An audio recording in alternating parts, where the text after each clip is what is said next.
Assalamualaikum warahmatullahi wabarakatuh. Baiklah, berjumpa lagi dengan saya Budi Rahim Damanik, MKOM, untuk pertemuan 3 mata kuliah bahasa pemrograman mobile 2. Pada hari ini kita akan mengimplementasikan bagaimana proses dan cara kerja dari pemrograman mobile 2 ini. Sebelum masuk ke software, maka kita harus membahas mengenai teorinya terlebih dahulu.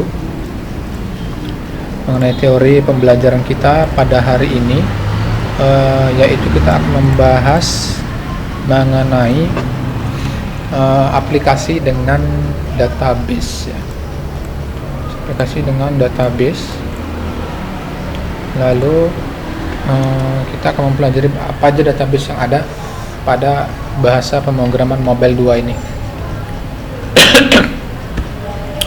Yang pertama, kita dasar dalam pemrograman mobile 2 ini, yaitu kita harus bisa menggunakan sinkronasi antara database dengan aplikasi yang mau kita buat. Itu adalah salah satu tujuan kita. Namun sebelum masuk ke dalam inti dalam bahasa pemrograman ini, inti aplikasinya, kita harus mempelajari dasar terlebih dahulu, dasar database, yaitu kita mempelajari namanya SQLite. Yaitu kita harus memahami dan mengetahui tentang komponen widget, yaitu SQLite yang ada pada software Android Studio. Dalam aplikasi mobile, database SQLite ini yaitu yang biasanya digunakan untuk saving data atau menyimpan data ke sebuah database dengan cara pengulangan atau data terstruktur seperti informasi kontak. Diasumsikan bahwa Anda sudah terbiasa dengan SQL database secara umum dan membantu Anda untuk memulai SQL database pada Android. Yaitu API yang perlu Anda gunakan menggunakan sebuah database yang ada pada Android Studio dalam paket Android database .SQLite. Dalam prinsip-prinsip database SQL, yaitu di mana dalam segi formalnya ada pun yang diatur dalam proses pembuatan pernyataan SQL, yaitu kita harus membuat kelas pendamping, yaitu dikenal dengan sebagai kontrak kelas, yang secara eksplisit menentukan layout, skema, dan cara self-documenting. Apa itu kontrak kelas? Yaitu sebuah kontainer untuk konstanta yang menentukan nama untuk URL, table, dan kolom. Dalam hal ini, kontrak kelas akan memungkinkan dalam penggunaan konstanta yang sama pada semua kelas lainnya. Jadi berada dalam satu paket. Lalu dia pun mengizinkan untuk mengubah sebuah nama kolom di satu tempat dan membuatnya menyebar ke seluruh kode. Dalam contoh dari pembuatan nama table, sebuah table di database Android Studio ini, yaitu SQLite, kita dapat menggunakan kelas ini, namanya public class MySQL helper extend SQLite open helper. Di sini ada kode. Yang pertama adalah private static final string database name. Kita di sini akan membuat nama database-nya terlebih dahulu. Lalu private static final in database version sama dengan 1, yaitu kita membuat version dari database kita. Lalu membuat nama tabelnya, yaitu public static final string table sama dengan data. Membuat kolom public static final string number, public static final string name, number sama dengan number, name sama dengan name. Nah, itu untuk membuat kolom. Lalu dalam mendefinisikan database, kita harus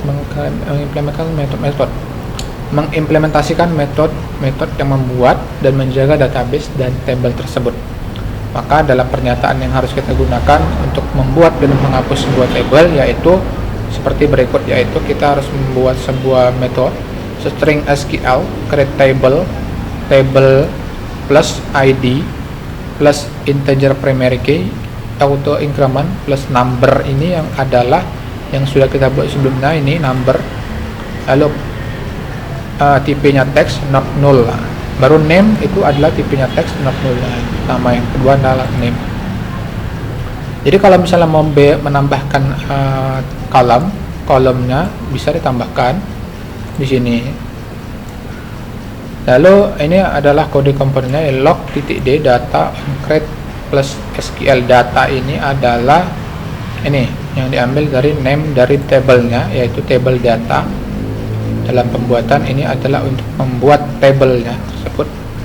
Lalu kita akan masuk ke dalam bagaimana cara untuk implementasi SQLite Open Helper yang itu menggunakan perintah yang ada di bawah ini.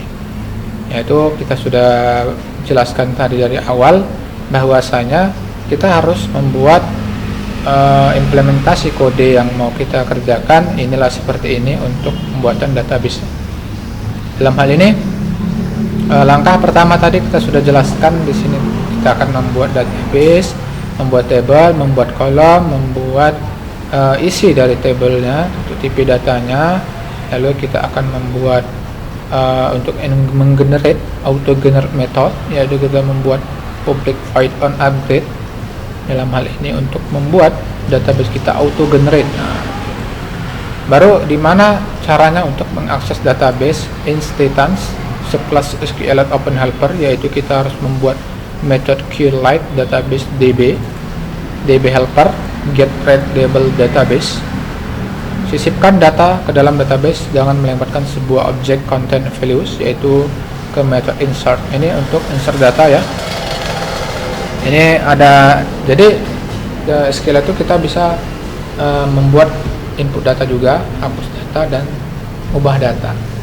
Lalu bagaimana caranya untuk input datanya? Seperti ini, kita harus membuat metode yaitu SQLite database db helper get readable database. Lalu kita masukkan function try, baru db eksekusi SQL insert into plus MySQL helper table, insert into ke dalam table, yaitu berdasarkan nilai, yaitu nilai yang pertama kita berdasarkan adalah berapa inputan yang mau kita inputkan dari aplikasi kita. Lalu kita membuat get exception i, baru add num set text to string. Oke, kita akan lanjut ke dalam argumen-argumen. Ini berupa argumen untuk insert yang dimana dapat dilihat kerangka kerja yang bisa menyisipkan nilai nol di dalam event, yaitu content values. Dimana selanjutnya adalah untuk membaca dari sebuah database menggunakan metode query yang melewatkannya ke kriteria pemilihan serta kolom yang diinginkan. Lalu kita ingin mengambil data berdasarkan data kolom yang diinginkan. Bagaimana caranya? Ya seperti ini. Yaitu kita membuat function seperti metode seperti di awal tadi. Lalu kita buat kursor dbraw query select from data adapter simple cursor adapter, di mana ini kursor ini akan memilih membaca data berdasarkan pilihan kita nantinya. Lalu berdasarkan layout view 2, maka kursor ini seperti layar sentuh kita. Maka kalau misalnya yang dipilih adalah berdasarkan contoh nomor 1 sama nomor 2, maka kalau misalnya nomor 1 berdasarkan number itu akan terpilih data yang nomor 1. Itu juga nomor 2, maka akan terpilih data nomor 2. Setelah itu selanjutnya adalah penjelasan mengenai untuk melihat sebuah baris di kursor, gunakan salah satu dari kursor, yaitu cursor move method yang harus selalu Anda panggil sebelum memulai membaca dalam hal nilai-nilai secara umum. Dan juga Anda harus memulai dengan memanggil move to first yang menempatkan posisi pembacaan pada entry pertama hasil. Untuk setiap baris, Anda bisa membaca sebuah nilai kolom dengan memanggil salah satu dari metode kursor seperti getString atau getLong. Untuk masing-masing get method, Anda harus melewatkan posisi indeks kolom yang Anda inginkan, yang bisa Anda peroleh dengan memanggil getColumnIndex atau getColumnIndex or throw. Contohnya seperti ini. Cursor move to positioning arc2. Oke, untuk penjelasannya selanjutnya ini mengenai update, ini mengenai delete. Untuk menghapus data, lalu ini contoh untuk mengupdate data. Kita akan langsung pembuatan praktiknya. Oke, kita akan masuk ke dalam softwarenya. Saya ada buat ini untuk pembuatan project. Pastikan build Gradle seperti ini. Lalu untuk build Gradle modul seperti ini 2711, 27, 2703. Oke, pastikan seperti ini sama ya. Baru Gradle wrapper 33. Kita pastikan kita harus memahami juga mengenai struktur dari folder yang akan kita kerjakan. Jadi sebelum dalam pemulaian coding, kita harus membuka folder-folder ini biar kita nggak sulit nantinya. Sekarang kita buka untuk layout di bagian activity main. Kita buka activity mainnya, kita zoom dari sini. Ini untuk zoomnya, ini untuk menunya. Jadi untuk toolbox dapat dilihat di sebelah kiri. Lalu kita akan masuk ke dalam desain. Dalam desain ini karena kodenya sudah ada, maka saya akan lanjutkan dengan mengetikkan kodenya. Jadi kodenya sudah ada di sini. Saya tinggal masuk saja.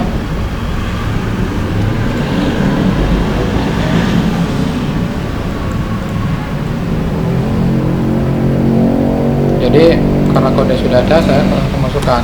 Kalau sebenarnya kalau belum ada, maka boleh diketik atau di desain. Kalau desain dari awal, ikuti ID yang ada sesuai dengan modul ini. Karena kan ada beberapa layout desain modul itu menggunakan name, ada name-nya, pemanggilan name apa namanya. Jadi nanti dicontohkan. Dan desain dulu tampilannya. Oke. Setelah itu kita lihat ini ada beberapa. Oke, ini nggak perlu. Ini kita langsung ke sini.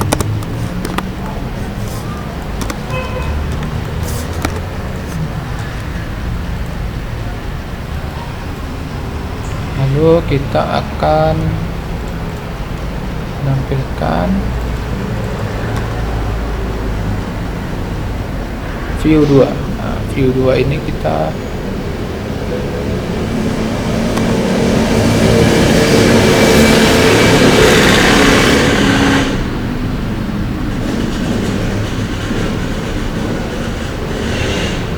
kita pastikan ini sama ya kodenya.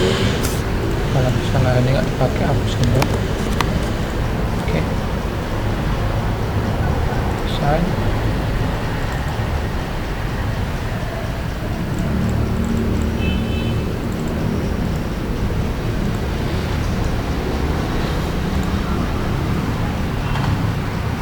Pastikan tidak ada error ya. Pastikan tidak ada error.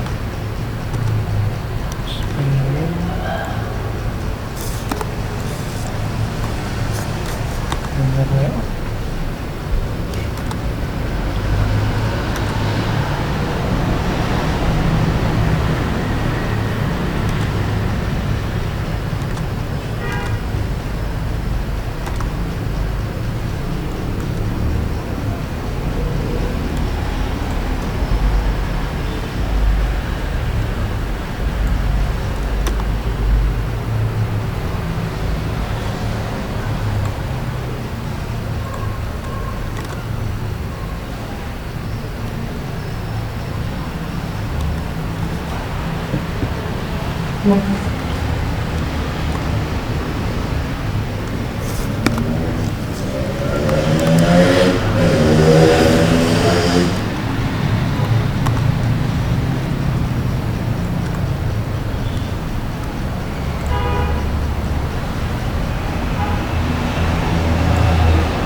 Oke, nah seperti ini ya tampilannya. Nah, oke, tampilannya seperti ini.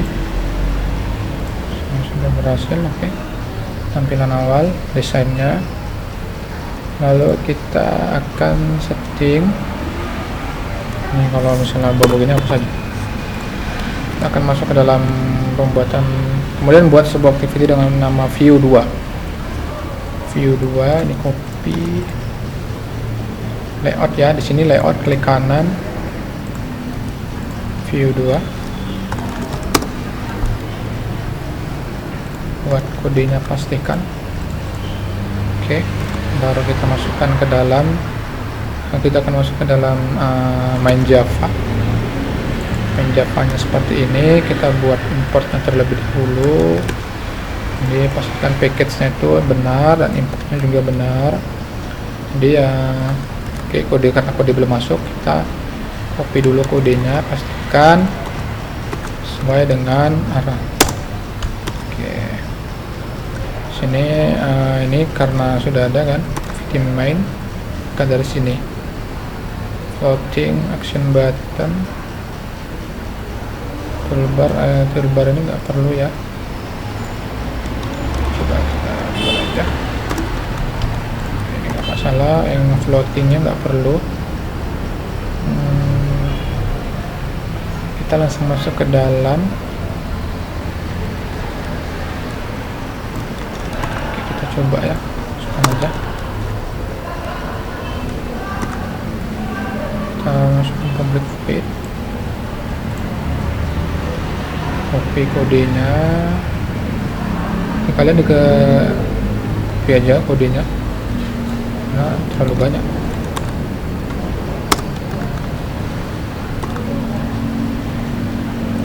Copy lagi.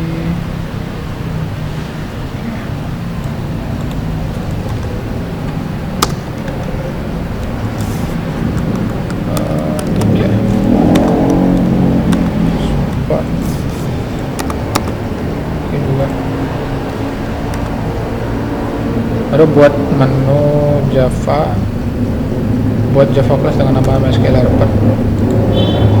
New Java class dengan nama MySQL helper. Kita coba pastikan ini. Oke, kita import extends SQLite helper. Copy kodenya.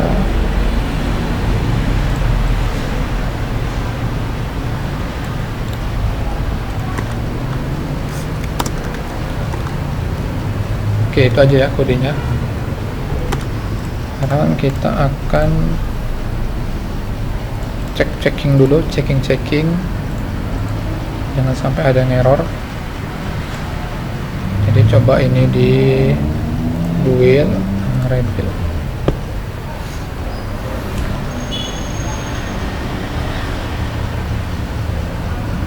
Floating action button nanti kita hapus saja, nggak perlu kayaknya. Snack bar juga nggak perlu. Dan menu error ya.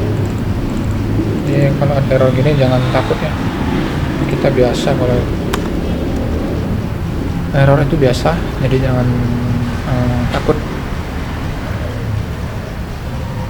Itu dua ini nggak perlu, menu ini nggak perlu ya.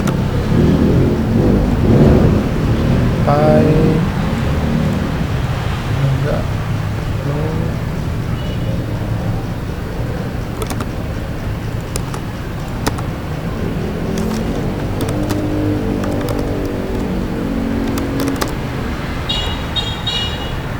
Ya.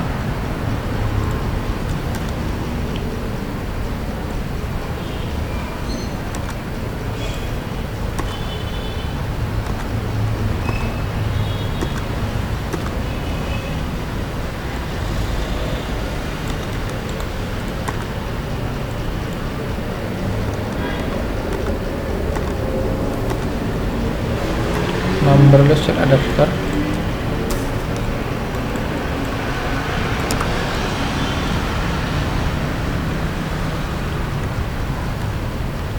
Floating ini nggak perlu, kita lihat kurawalnya 1, 2. Oke. Toolbar juga nggak perlu lagi.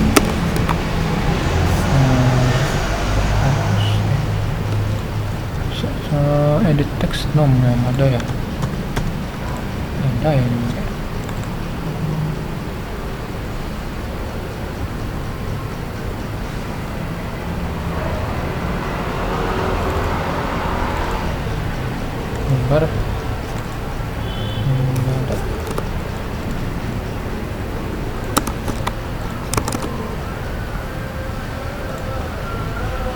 coba pastikan.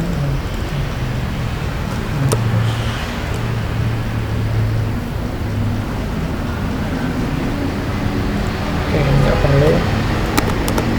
Dia pembuatan program tuh gimana ya menjelaskannya.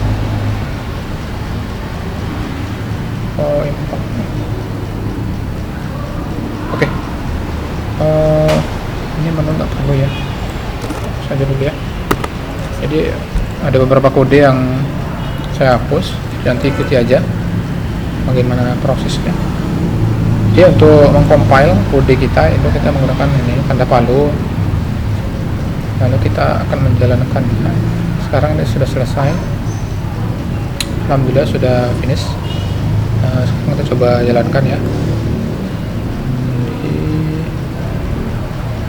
Coba kita jalankan ya. Bisa nggak jalannya? Yuk, ada error sedikit. Ada aplikasi ABB ya. Oke. Ini bisa ada masalah. Ada platform tools. Ya, ini memang simpel. Kita delete aja dulu ya. Kita tambahkan virtual device Nexus 5X sama kali ya. Kita sudah download, nggak salah. 5.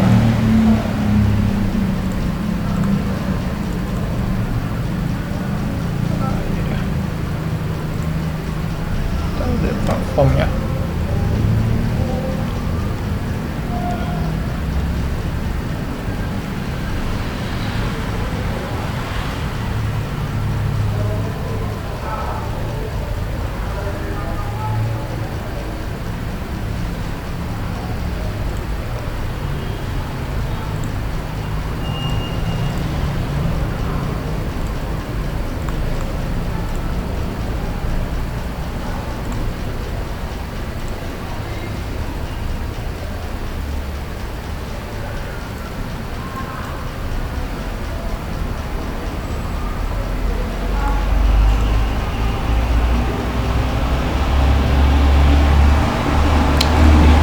Coba mengurangi hasil ya.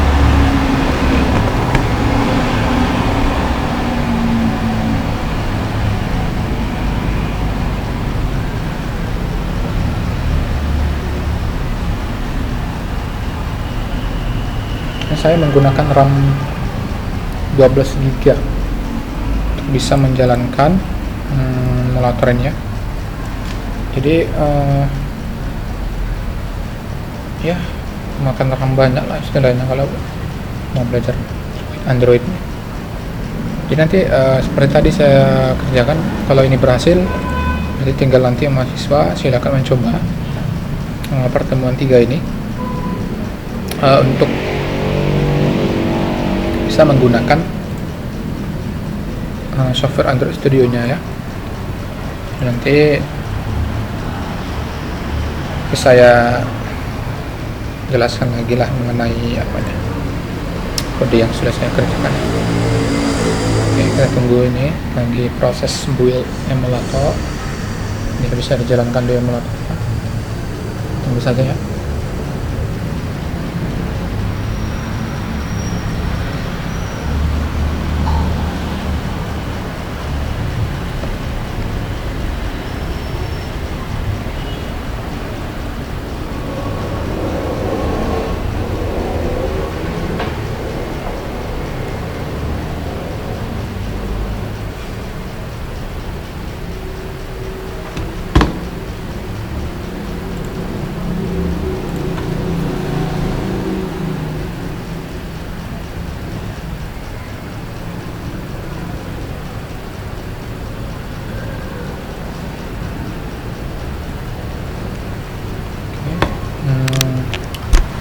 Emulator sudah jalan,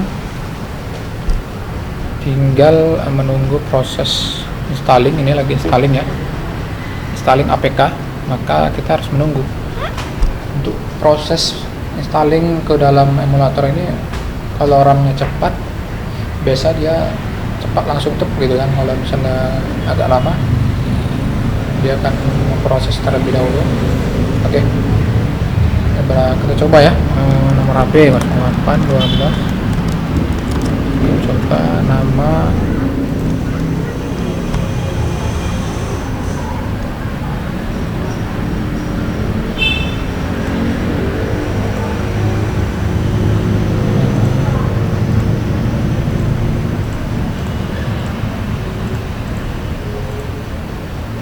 enggak.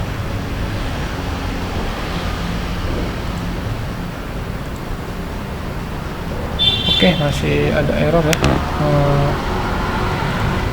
Error di dalam proses penyimpanan data ya. Saya akan lihat dulu. Nah, jadi yang penting dulu nampil dulu, nanti saya akan lanjut ke video selanjutnya mengenai errornya tersebut. Dan saya akan, yang penting dia nampil dulu. Nah, mana tadi aplikasinya? Kita ini pertama 4. Jadi ini misalnya saya inputkan.